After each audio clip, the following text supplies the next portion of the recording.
Good evening and Assalamu alaikum. Welcome to Question Time on Islam live from the Ahlebait Studios in London with your host Naveed Hussain. Viewers, as you know, each and every week, our Islamic scholar Syed Muhammad Musawi takes his time out to answer your questions, to clear any misunderstanding, and to be able to provide a concise and clear answer to your questions. You are welcome to text in your questions, call in with your questions or any observations that you may have that you would like to share with our Islamic scholar. Truly, we are going through very difficult times as we speak, and a lot of people have questions, a lot of people have doubts, and also there's a lot of sort of misunderstandings about what is happening around the world. Take this opportunity. Our Islamic scholar Syed Muhammad Musawi joins us once again this evening for our viewers around the globe. So once again, thank you very much indeed for joining us again this evening. Assalamu alaikum wa barakatuh. وعليكم السلام ورحمة الله وبركاته. بسم الله الرحمن الرحيم. الحمد لله رب العالمين، والصلاة والسلام على خير خلقه أجمعين، محمد وآله الطيبين الطاهرين. Starting with saluting the most humble servant of Allah, Muhammad and his holy progeny Ahlul Bayt, who taught us the real Islam. As you know, that all the prophets came with the truth of Tawheed, monotheism, that there is no God but Allah. All the prophets, they brought the message of the truth. And the biggest truth in this existence, that the Creator is one. He is the one, with no partner, no similar, no supporter, no assistant. He is the one. La ilaha illallah. This is the greatest fact in this whole existence. And those who misunderstand this fact and go away from Tawheed by thinking that something else can be with Allah, can be son of Allah, can be similar to Allah, can be assistant to Allah, we call them mushrik. Mushrik, those who worship with Allah someone or something else. And you know, Islam has informed us, taught us that the most dangerous major sin is shirk, polytheism.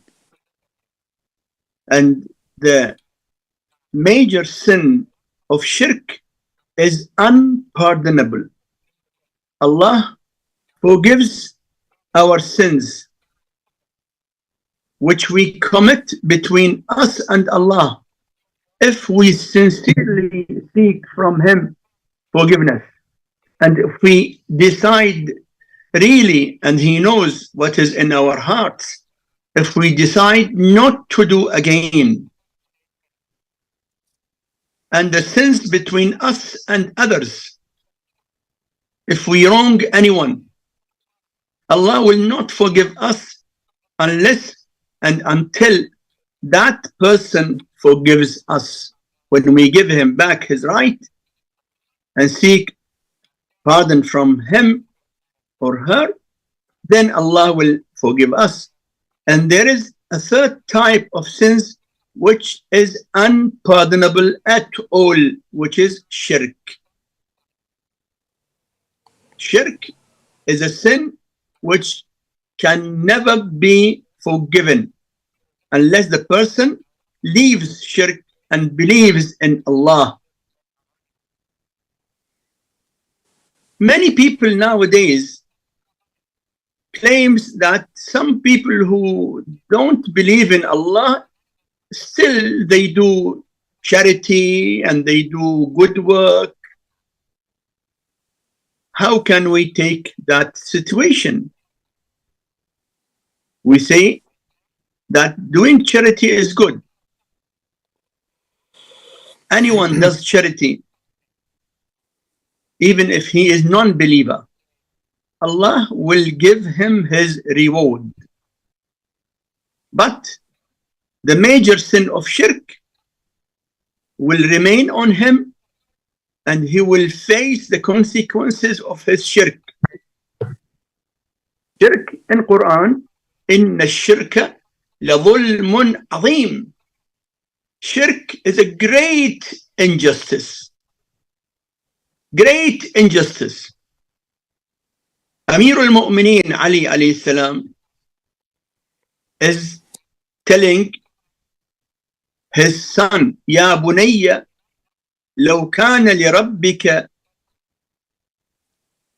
sharik, la atatka rusuluh.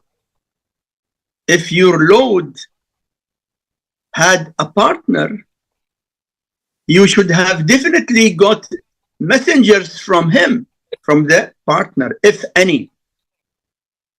And as you know, no one got any message from any partner of Allah, which means there's no God but Allah. And everything in this universe has got the impact of one creator. The system of the galaxy is the same system of the nucleus, the smallest unit, the atom, the nucleus, which means the creator of the atom and the nucleus is the same creator of the whole galaxy. And if you take the atom in any part of this universe, on the Earth or Moon or Jupiter or Saturn, wherever, you will find the atom is the same. Means the creator is the same. That is also another evidence that there is no God but Allah. And those who claim that there is another God with Allah, some claim that the cow, or some claim is that the idol, or anyone or anything else, all these claims are completely false. Shirk is a great injustice. That's why our faith is based on La ilaha illallah. And when we believe properly in La ilaha illallah, we believe in Muhammadun Rasulullah. And when we believe in La ilaha illallah and Muhammad Rasulullah, we definitely believe in Ali Waliullah. This is the fruit of the real faith in La ilaha illallah. The Prophet of Islam was asked by someone that the faith in Allah, is it connected with the faith in Ahlebait? The Prophet replied him, yes. Of course, yes. If you believe in La ilaha illallah, you must believe. It will lead you to the faith that Muhammad Rasulullah. And that will lead you to the fact of Ali, Waliullah. So the faith in Ahlul Bayt and following them is part and parcel of our faith in Tawheed. In fact, real Tawheed cannot be found among many people who claim to believe in Allah. Non-Muslims aside. Now take the Muslims. Take the Muslims. Muslims who claim that they believe in La ilaha illallah. Look at their books. Many of them, for example, Ibn Taymiyyah, the godfather of the Wahhabis, the Salafis, and godfather of the most of the groups of terrorism, like Taliban, like ISIS. Most of the groups of terrorism, they look at Ibn Taymiyyah as their godfather. He claimed that God is like a young man.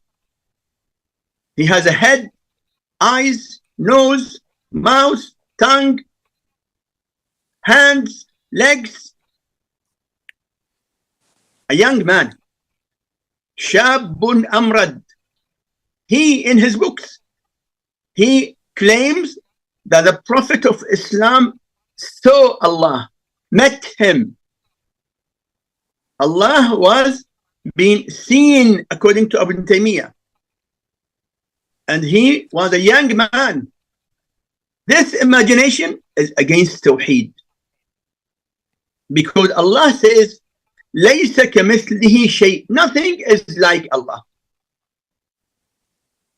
And Allah in Quran said, لَا تُدْرِكُهُ الْأَبْصَارِ. No one can see Allah. So, Tawheed is the core, the center of the faith in Allah. And we take Tawheed from the Prophet of Islam and Ahlul Bayt alayhi wa alayhim as-salatu was-salam. It is highly recommended to say every day at least 100 times, La ilaha illallah. The hadith says that when you say every day, La ilaha illallah, you will get the maximum reward of the whole people who are alive that day. Unless if someone else says La ilaha illallah more than you. And when you say La ilaha illallah 100 times, it won't take more than 2 minutes from you. Not more than 2 minutes. La ilaha illallah, la ilaha illallah, la ilaha illallah. So we say La ilaha illallah.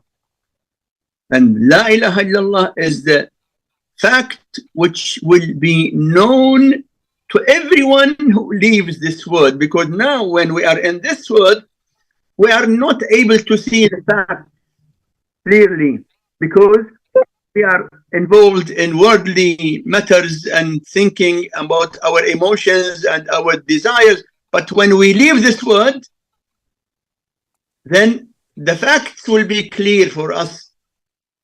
That's why when we go to the ziyarat or visitation of the people in the grave, you call them Assalamu ala ahli la ilaha illallah.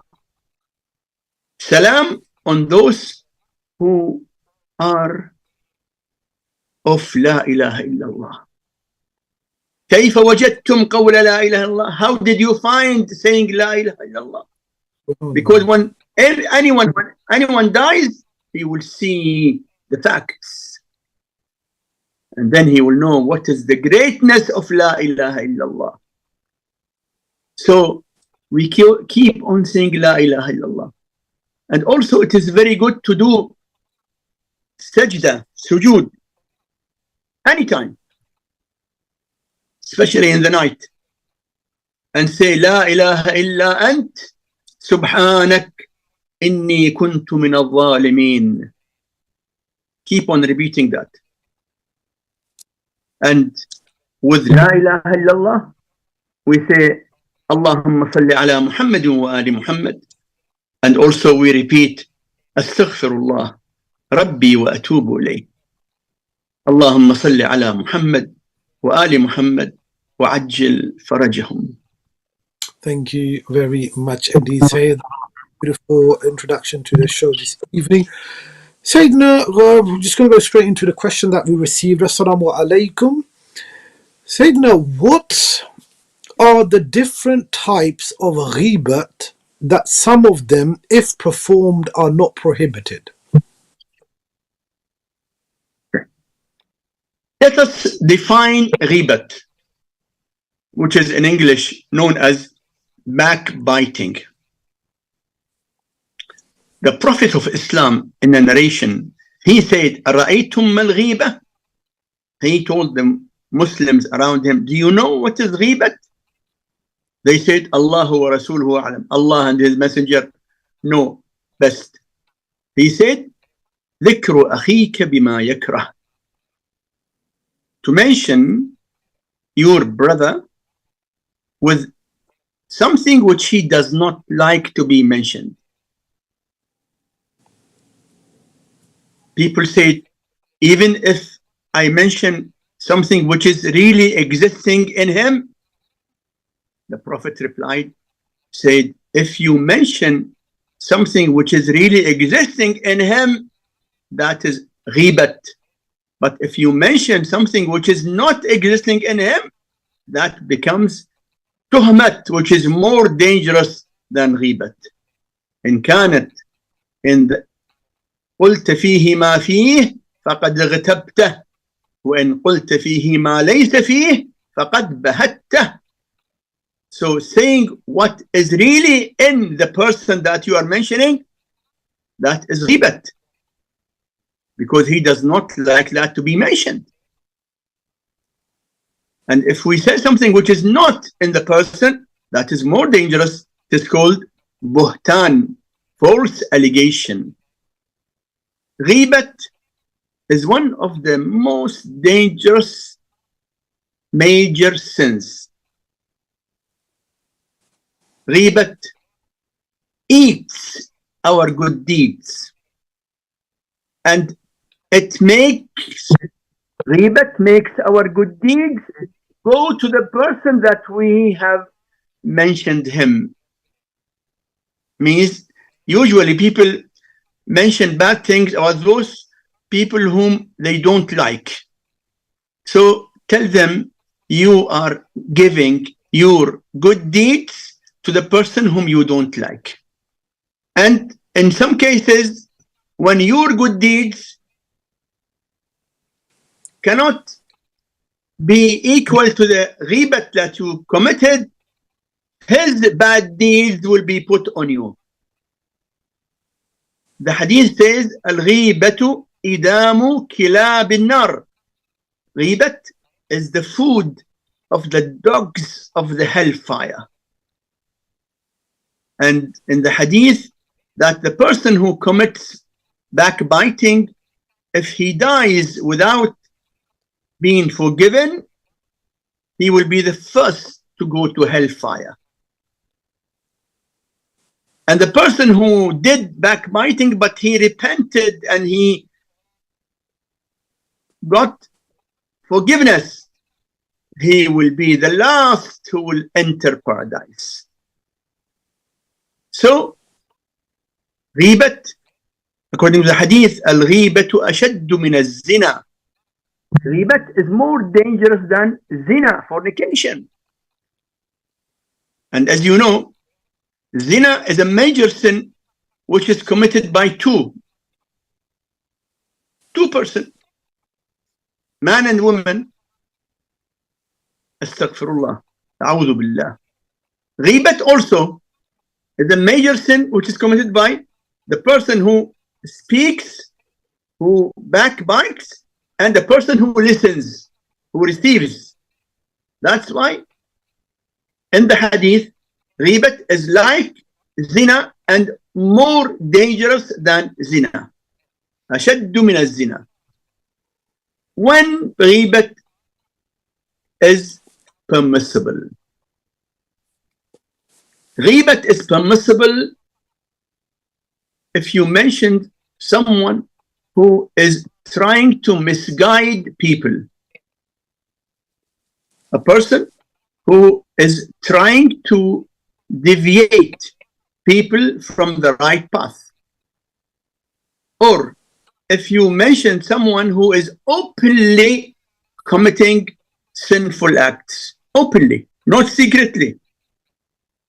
If a person is, for example, drinking alcohol, but at home, secretly, he buys his bottle and he puts it in plastic bag or something without showing people, and goes at home and drinks alcohol secretly without informing people.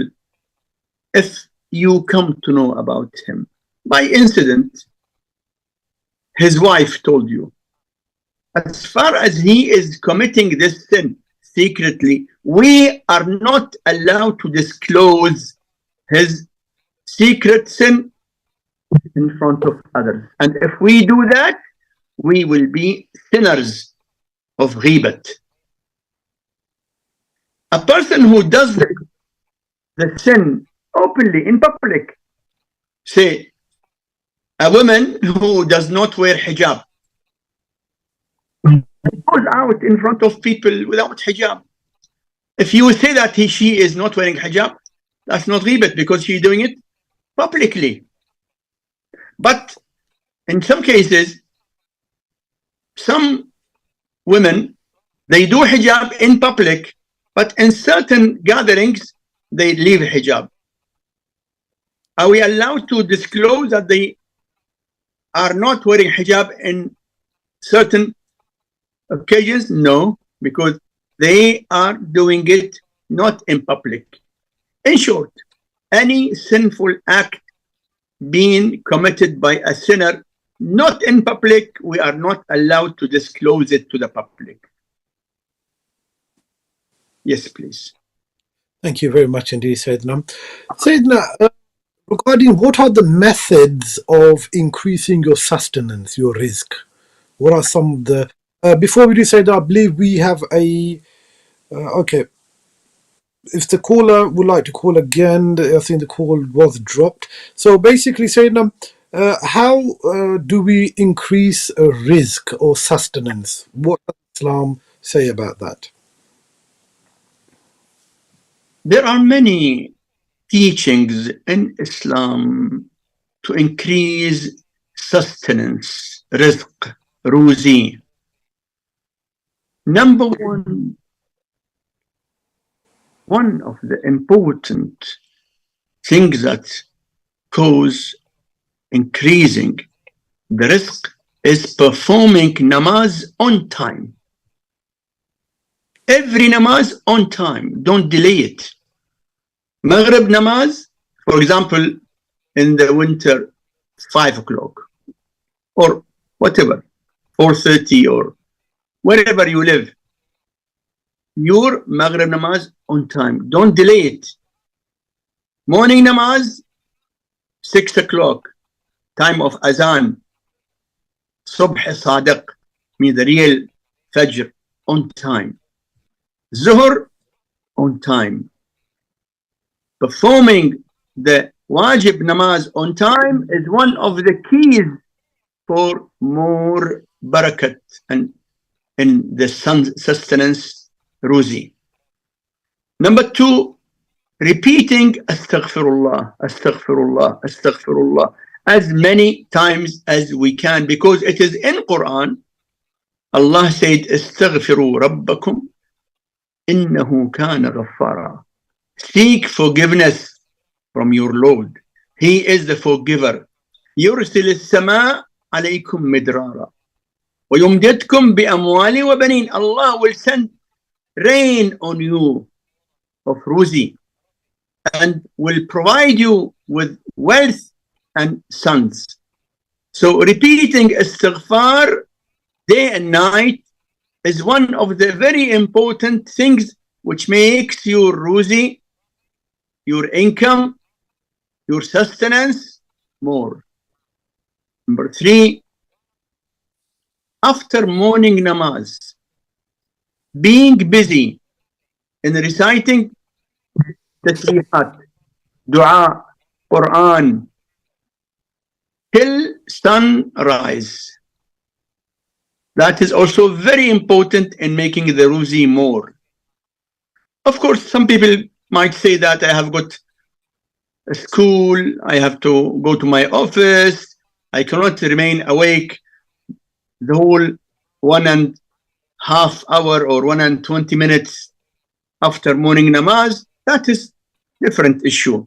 But if you can remain busy between Fajr till sunrise, that has got very big effect on increasing your barakat, your sustenance. Then dua near the qabr of any of your parents or grandparents. Go to their qabr, grave, and seek from Allah dua near the grave, the qabr of your parents or grandparents.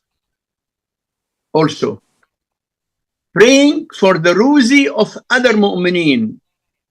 Anyone who has got difficulty, financial hardship or difficulty, if he prays for the mu'mineen who are suffering from financial problems, Allah will give him more barakat. The hadith says, الدعاء للمؤمنين في ظهر الغيب يهيل الرزق هيلا. Means when you pray for the other mu'mineen, Allah will send on you the ruzi like heavy rain, more than heavy rain. So pray for the mu'mineen who have got financial difficulty. Also, one of the things which are very useful in getting more ruzi is to recite azan at home. Azan at home with loud voice. The house where azan is said with clear voice or loud voice, this house ruzi will be more.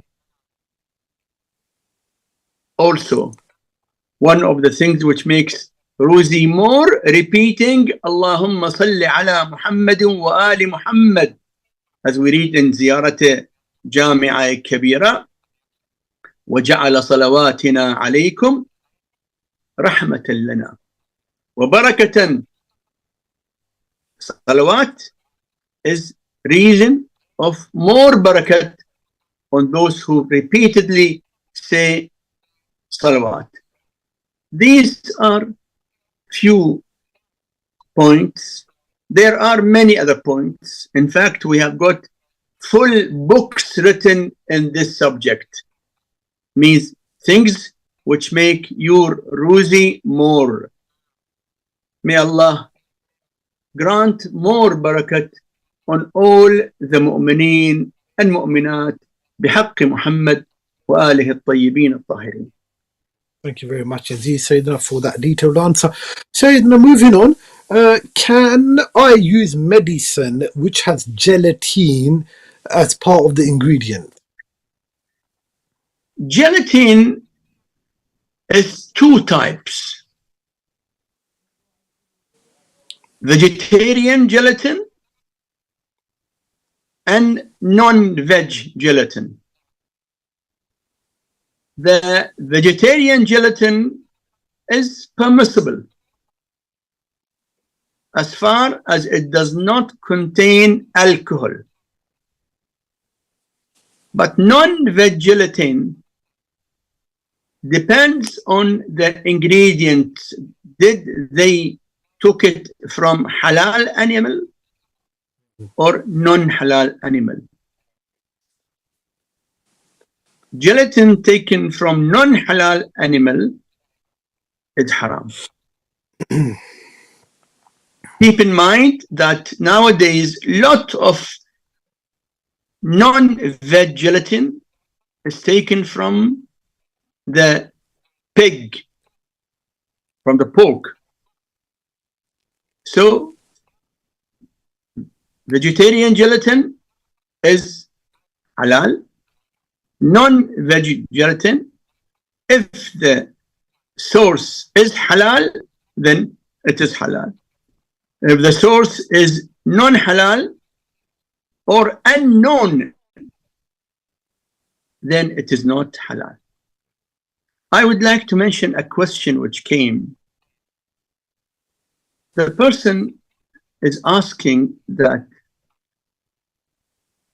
someone has taken overdose deliberately to end his life,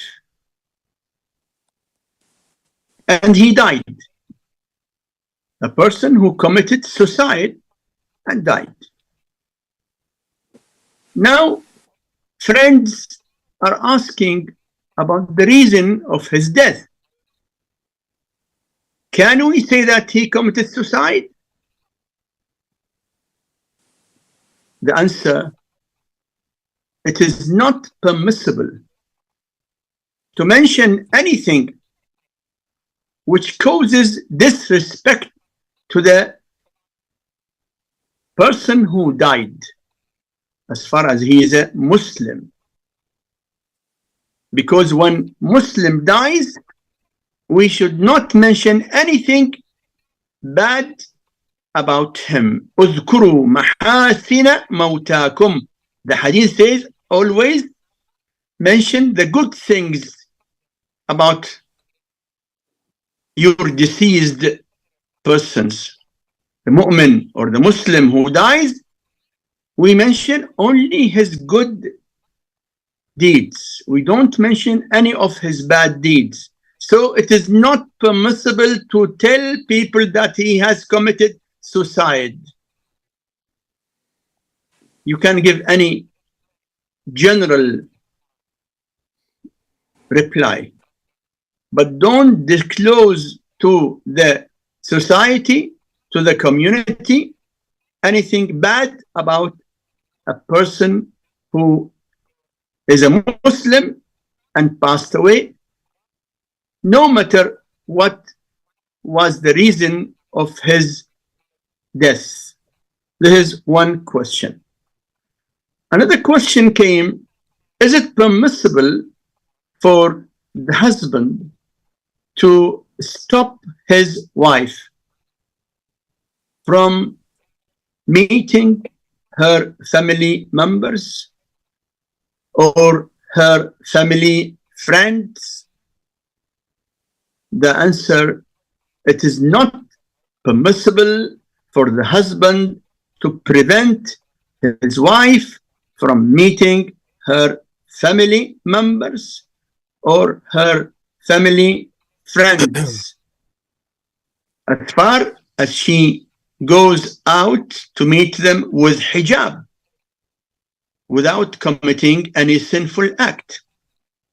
The husband is not allowed to prevent, to stop his wife from visiting her parents or relatives like sisters, brothers, and any of her family members or the friends of her family, because his authority does not allow him to stop her from that. In one case, if he is sure with evidence that meeting certain person is harmful for her, say you know that one of her friends is committing sinful act, say drinking alcohol or watching sinful movies or videos or doing anything wrong, and when she meets them, she becomes involved with the bad deed that they are doing. In that case, yes. In that case, the husband is allowed to prevent his wife from committing sinful act or meeting people who are involved in sinful acts. The third question,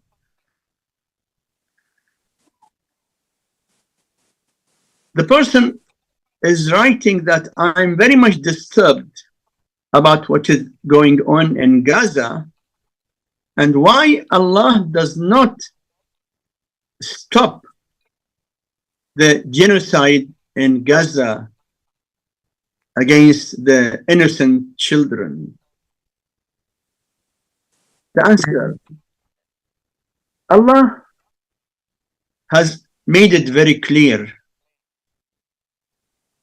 He wants us to implement justice and fairness, and He prohibited us from doing any injustice. But those who insist on doing injustice are responsible. In this life, Allah has given everyone his option to do good or to do bad.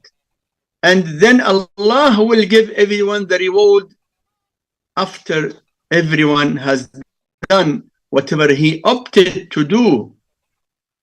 Allah did not stop the criminals of Bani Umayyah from killing Imam Hussain alayhi salam in Karbala.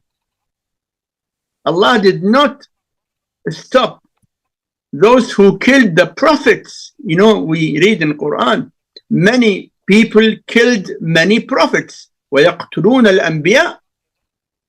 Allah did not stop them because Allah has given everyone the freedom to do good with the support of Allah. Bad, he will do it himself without support from Allah.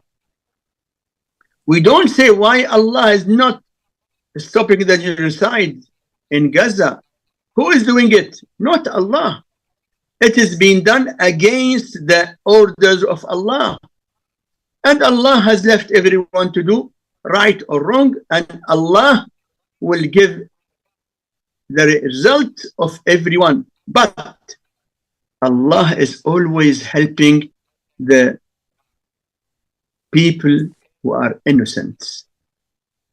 Means the enemies wanted to kill, for example, everyone. But Allah helps a lot to minimize the damage. The enemies of Allah in Karbala, Bani Umayyah, wanted to kill all Ahlul Bayt, all of them. All of them. They raised their slogan, اقتلوهم ولا تبقوا لأهل هذا البيت باقيا. Kill everyone from them. Don't leave one. But Allah, despite the criminals' will to kill all Ahlul Bayt, Allah kept Ahlul Bayt, many of them, all the ladies and most of the children, and even Imam Zayn al-Abidin alayhi salam, Allah preserved them. So Allah's help is always there. Today, the enemies of Allah want to kill everyone in Gaza. Everyone. But Allah is helping and saving the lives of thousands. Otherwise, if the help of Allah was not there, then you would have not seen anyone remaining in Gaza. So we say that we pray to Allah to protect everyone and pray to Allah to send His punishment on the wrongdoers, and we keep on praying for the peace and justice for the innocent civilians. May Allah protect all of them, and may Allah keep all the peace-loving people away from every harm. Thank you very much indeed, Sayyidina. Sayyidina, question regarding if sons use harsh language and curse their mother for no such reason, and it ends up where the mother's head They curse whom? Sorry, they curse whom? So if the sons use harsh language and curse their mother for no such reason, and it ends up where the mother's health gets worse, what is the consequence of this? Such son will pay very, very heavily as a result of his bad behavior with his mother. In fact, after Allah is in the Quran, anishkur li waliwalidayka ilayya al-masir. Allah is ordering us to thank his bounties and thank our parents. A son who is disobedient and a son who is harming his mother or his father will be cursed. And when he is cursed by Allah, then he should forget about any success in his life. No success in life, this life and hereafter at all, if you harm or hurt or annoy your parents or any of them. In the Hadith al-Qudsi, Allah says, "O son of Adam, be nice to your parents. I will forgive you even if you disobey me." In some sense. But if you are bad to your parents, I will never forgive you even if you worship me. So, a son who harms his mother or his parents, he is damaging himself. He is damaging his life here and hereafter. Let him believe it or not, he will see it himself soon. So we advise him to come back to his senses, go to his mother and seek forgiveness and pardon and kiss her hand and try his best to make her happy with him and serve her like a slave. Yes, we must be slaves in front of our parents. Kiss her hand. The narration which we have, Al-Jannatu tahta aqdam al-ummahat. A narration means the paradise is beneath the feet of the mothers. May Allah guide all of us, especially those children who don't know and don't appreciate the rights of their parents. Thank you very much. Indeed a reminder for all who are listening regarding the importance of parents. Thank you very much indeed, Sayyidina. Sayyidina, is it allowed in Islam to trade flour or run a flour mill business? So can you please advise? Yes, it is allowed. Nothing wrong at all in trading in flour. Nothing wrong in it. It is like trading in fruits or vegetables or anything useful for people. Nothing wrong at all. As far as you don't involve in some sinful acts, which is part of flour business. Means some people make some flowers to put on the statue, or they take it to the temple to put it on the animal, cow, or they want to worship an idol and put on the idol flour. If you know that this flour will be going to such wrong worship, you refrain, you keep yourself away from it. But flower business in general is permissible. Yes, please. Very much indeed, Sayyidina. So that can you confirm that a wife will receive half of the sawab of her husband's ibadat? Is that true? A wife who helps her husband to remind him, to wake him up for night prayer, to wake him up for morning namaz. Any wife who helps her husband to worship Allah, she will be partner in the reward. In fact, the best wife is the wife who helps her husband to become a good human being, a good believer.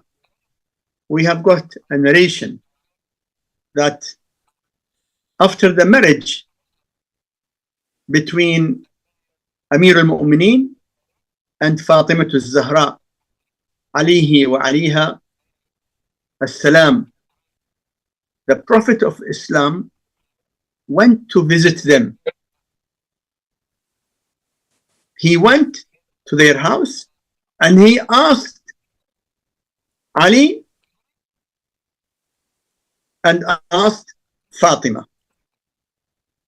He asked Ali, how كيف وجدت أهلك?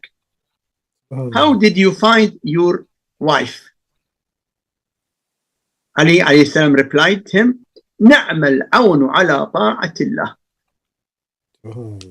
My wife is the best helper and supporter in obeying Allah. Subhanallah. Ali alayhi salam is mentioning about Fatima that Fatima alayhi salam is the best supporter and helper in obeying Allah.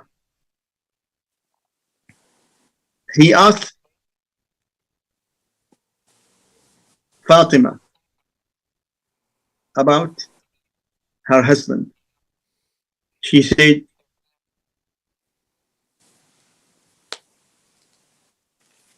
نعم البعل, best husband. Ali is the best husband.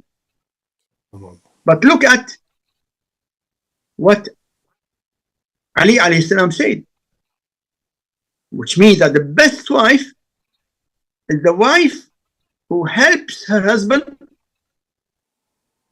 in worshipping Allah, obeying Allah, being on the right path.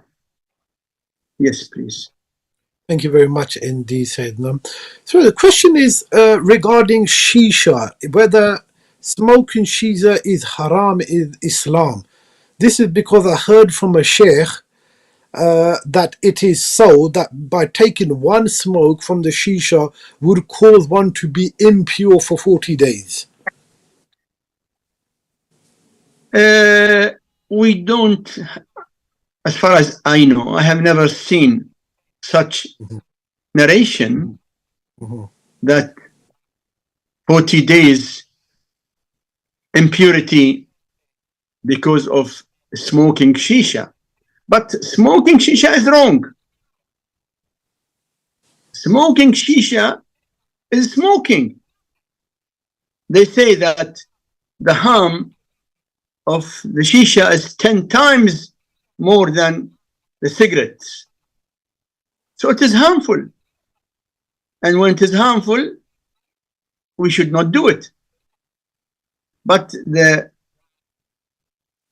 matter of 40 days impurity, no, we don't have it.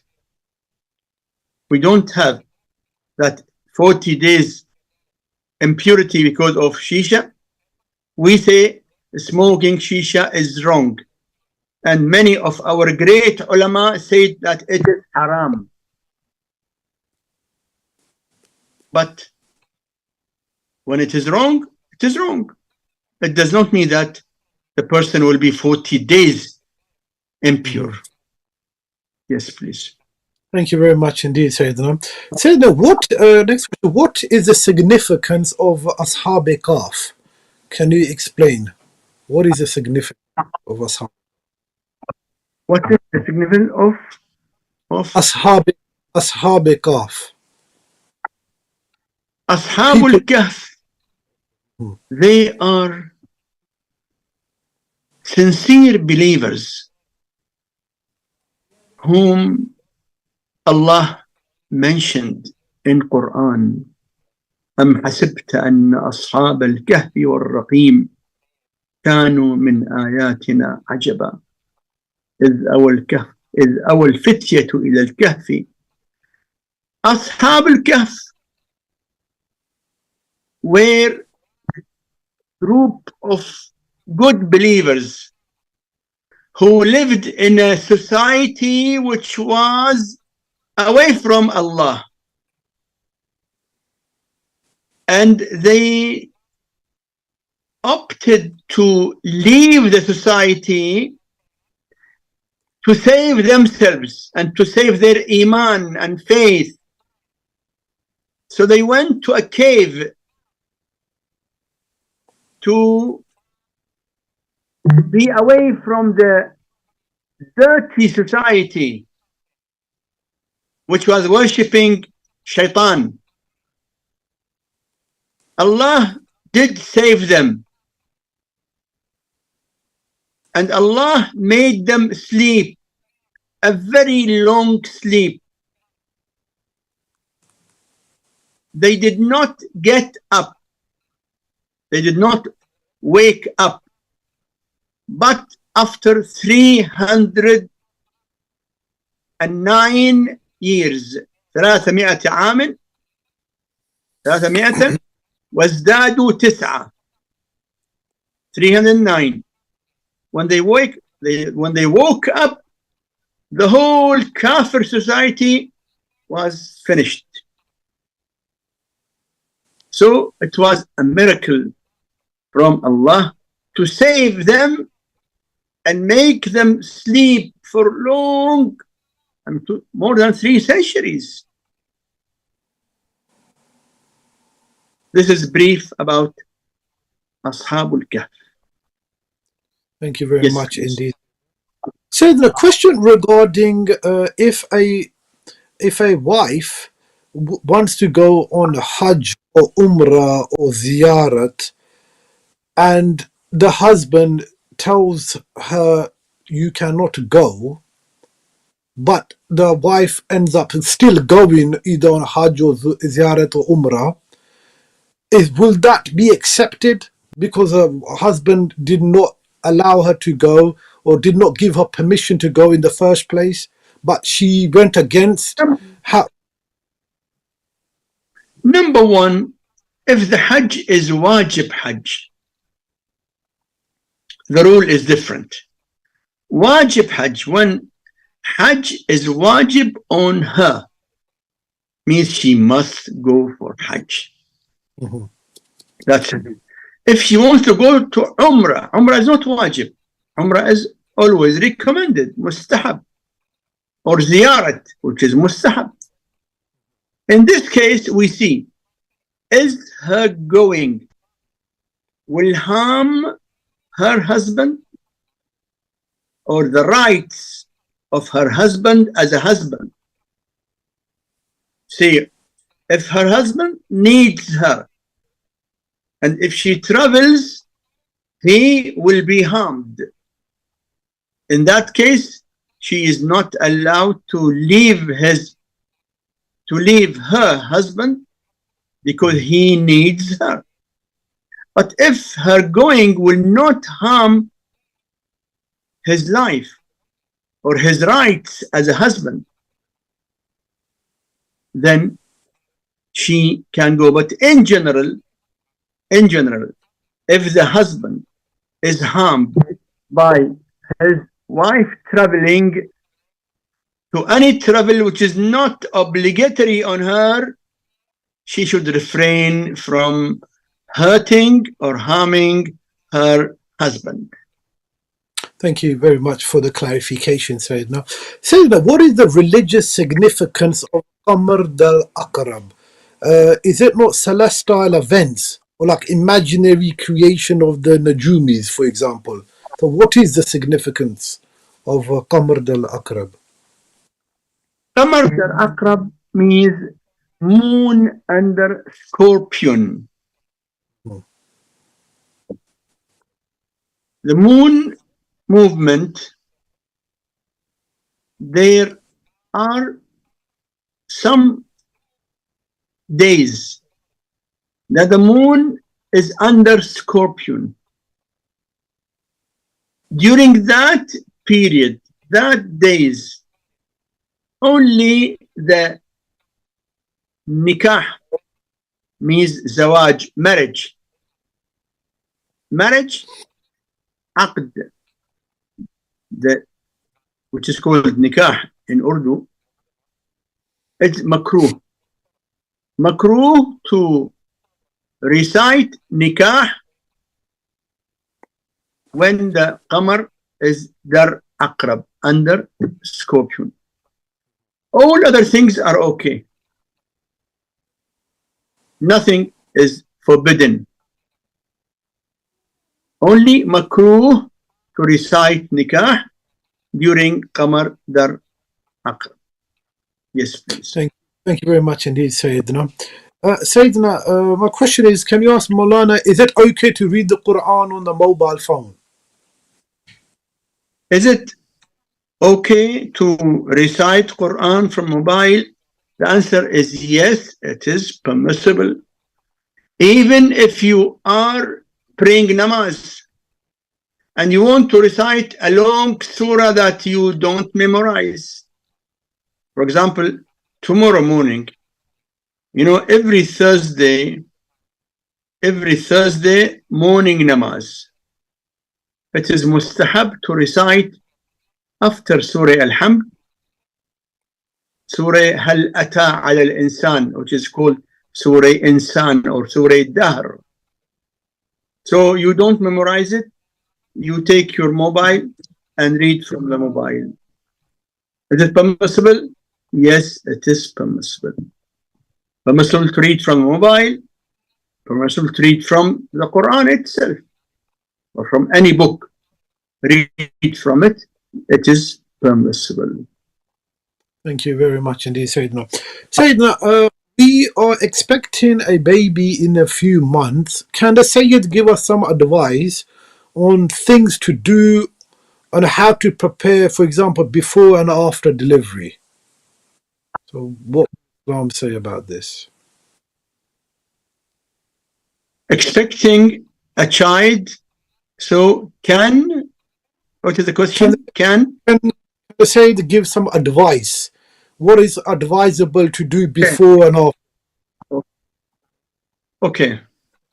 Number one, it is very good for the pregnant to keep herself always with wudu.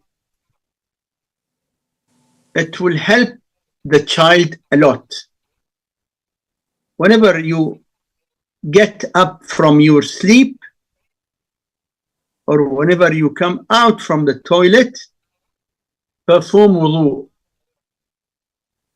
The pregnant with wudu will be blessed with the blessings from Allah, and that blessing will help a lot your child. This is number one.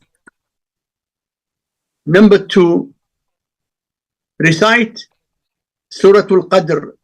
Inna anzalnahu fi laylatul qadr, especially when you feel that the delivery is soon. When the lady is in her labor, recite Inna anzalnahu fi laylatul qadr. After the delivery, Adhan to be given on the right ear of the child, but not very loud, and Iqama on the other side. On the right side, adhan. On the left side, iqama. Then, if the newly born is a boy, on the 7th day, it is highly recommended to perform the circumcision, khatna. Khitan means circumcision for the baby, newly born boy. Okay, now we have got aqiqah, which is for boy and girl. On the 7th day after the birth of the child, it is mustahab, recommended to perform aqiqah. An animal like sheep, goat, cow, camel, such animals to be slaughtered and the meat of it to be disputed among people, not necessarily poor people, no, even your friends, your relatives. And it is better that the parents should not eat from the meat of the aqiqah of their own child. Not haram,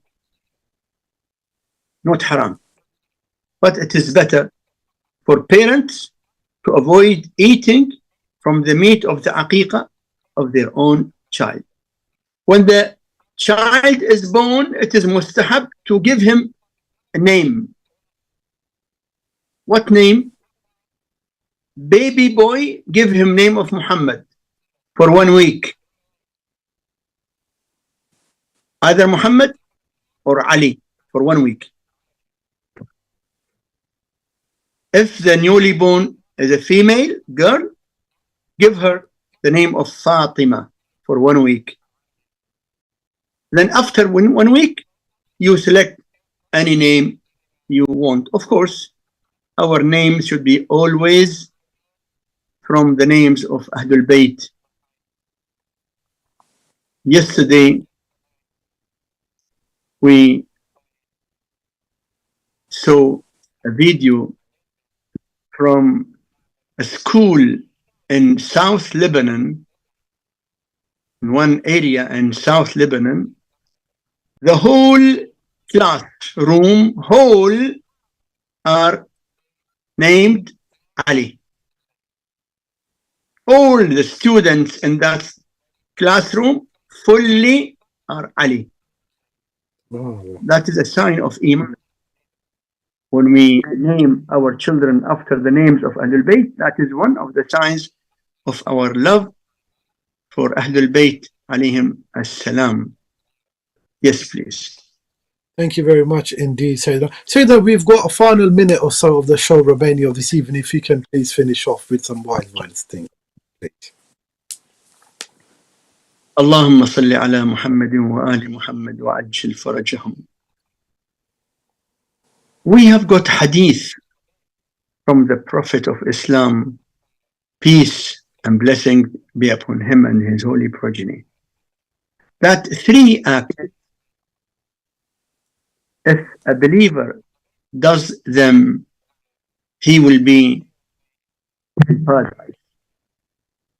Number 1, to make his ruku' and sujood as long as he can. Not to do ruku' quickly or sajda quickly. Prolonging ruku' and sujood. That is when you are not in jama'at.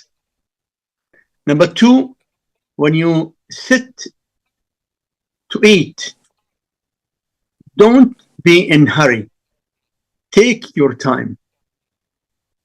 Prolonging the time of your meal is number 2. And number 3, doing good to others as much as you can. These 3 acts